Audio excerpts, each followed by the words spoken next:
Meet Eric, a lead application developer, working on a high-stake project. Two of his key team members have recently resigned.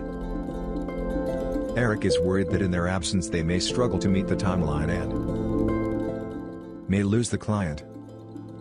Meanwhile, in the exit interview, both Neil and Donia expressed that they didn't feel valued at work and cited it as their reason for leaving. The feedback is shared with Eric.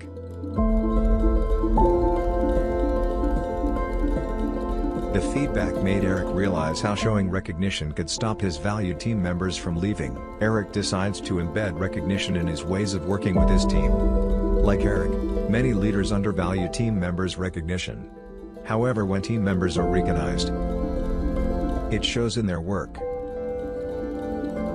A study by HubSpot indicates that 69% of team members would work harder if their efforts are better recognized. As a leader, you play a key role in creating a culture of recognition that makes it a great place to work for your team.